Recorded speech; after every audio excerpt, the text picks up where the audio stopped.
Hi everyone, welcome back to my channel. Today is Saturday, so I'm going to cook a copycat dish. Is from the Duluth grill from Duluth, Minnesota. It's a pot roast. So the first thing is I need to make a rub to go on top of the pot roast. The seasoning go on top of the pot roast. So the first thing is I need 2 tablespoons of black pepper. And the rest of the seasoning is only a half tablespoon. So I need half tablespoon of salt and half tablespoon of granulated garlic,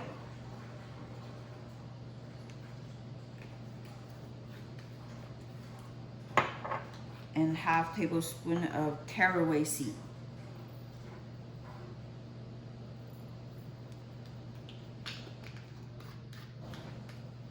And mix them. This is going to be go on top of the pot roast. Set aside. The next thing is I need to prepare a mirepoix. Mirepoix consists of onion, carrots, and celery. So I'm going to start preparing those. The onion is pretty easy. The onion, just cut them in a big ring in this recipe. And I have a little bit red onion left, so I'm going to use it up. Of the red onion,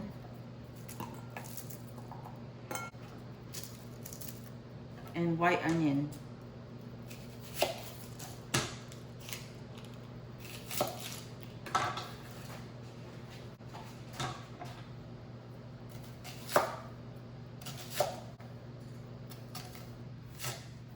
and put half of the white onion at the bottom of the pan that you're going to roast the pot roast, and spread it out the ring, the onion ring. Let them not to clump it together, and some red onion.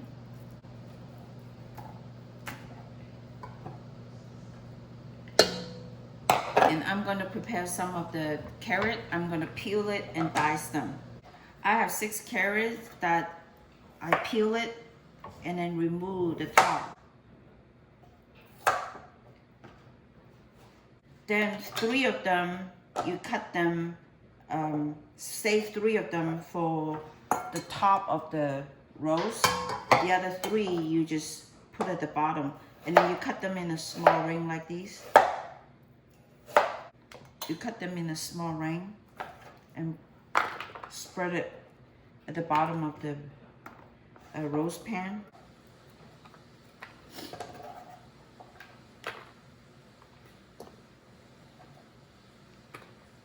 And the other 3 is saved for the top of the roast.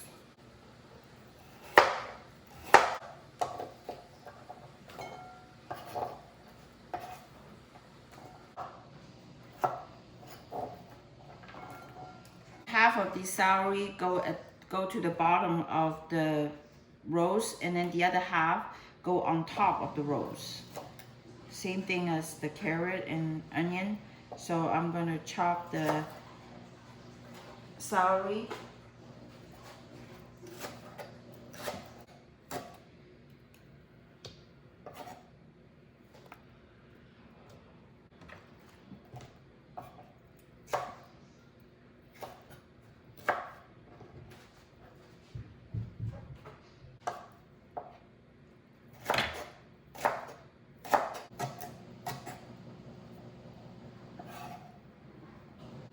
I have the mirepoix done, and the next thing is I need to prepare the garlic.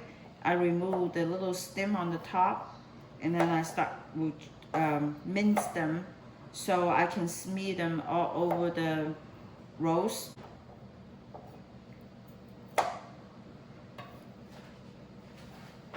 And I have 8 cloves of garlic, 8 large cloves of garlic. So I'm going to start mince them as fine as possible.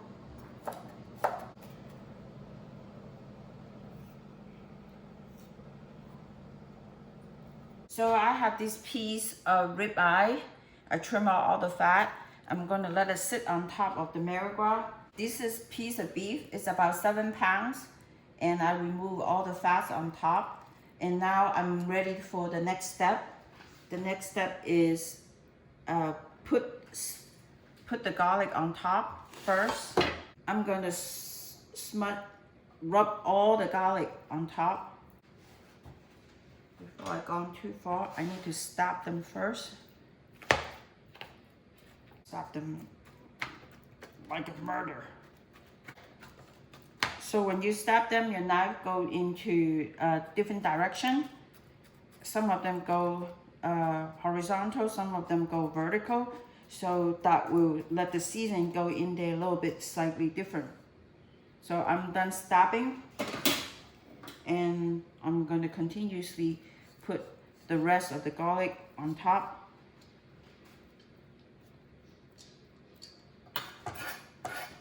And garlic is sticky.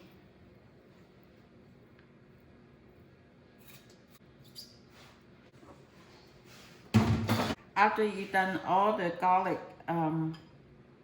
rubbing on the top, then you sprinkle the seasoning that I mixed early, and just sprinkle on top generously. So on the side, I'm going to use my hand.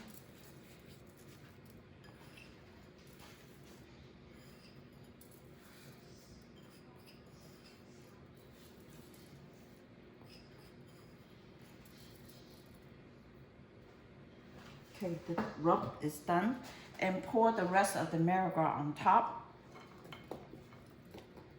and make sure the onion separated, the onion ring separated, so they won't clump it all together.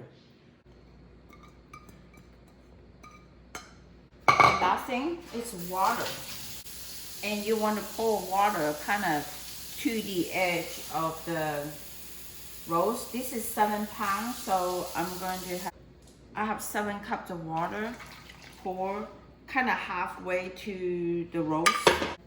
The next thing, I'm going to cover with tin foil.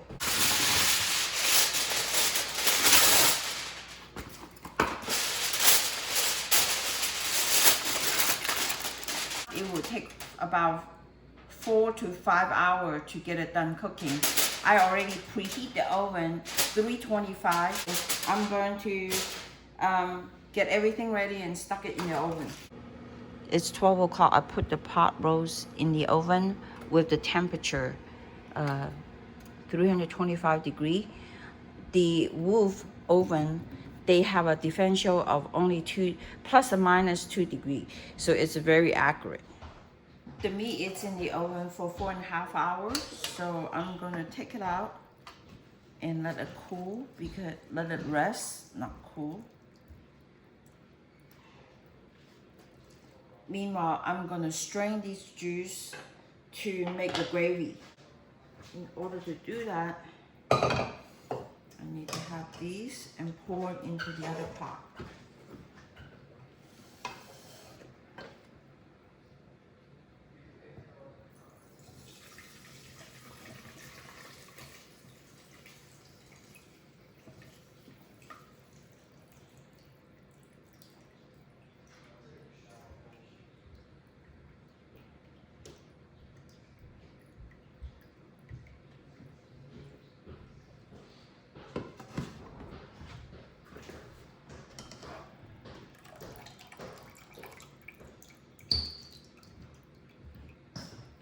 And those are the vegetables will go on with the roast.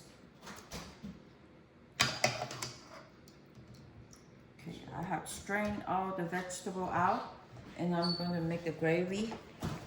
Here I have 8 teaspoons of butter and 8 teaspoons of flour. Equal amount of butter and flour. And I'm going to melt the butter first and create this called a roux. Now the butter is not melted yet.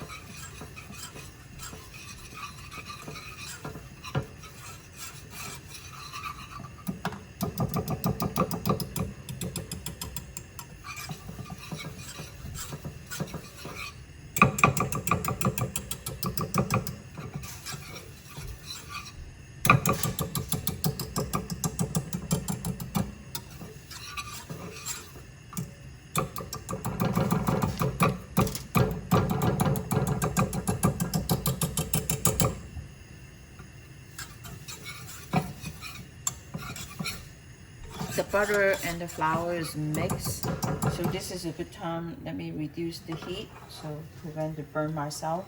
Pour the juice that I strained early into the pot,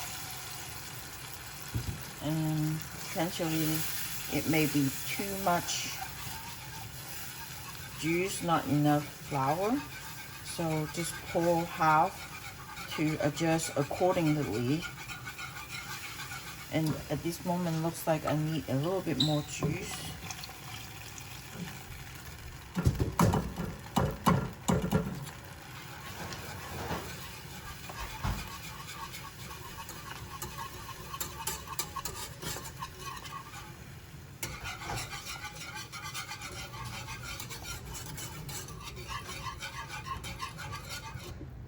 This is the gravy to go on top of the roast.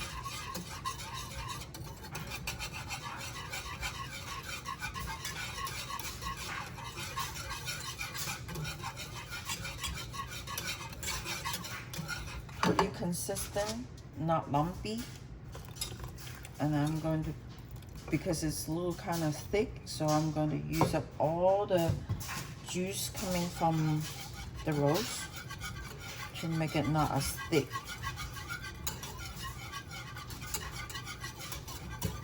I want like a gravy, not like a paste. Okay, this is the right consistency. And the baked potato is done, so I'm ready to cut a piece of these rolls to play the entire meal. It's really, look at that. It's awesome. It's a very meaty dish. If you want to, you can have some gravy and have a potato. The potato, cut it open. Squeeze it so it will open, so people can put butter and gravy. And here you go, bon appetit. This is the Copycat pot roast from Duluth, grill from Duluth, Minnesota. Thanks for watching. If you like what you see, please give me a thumbs up and subscribe my channel. Give me some constructive criticism. Thanks for watching.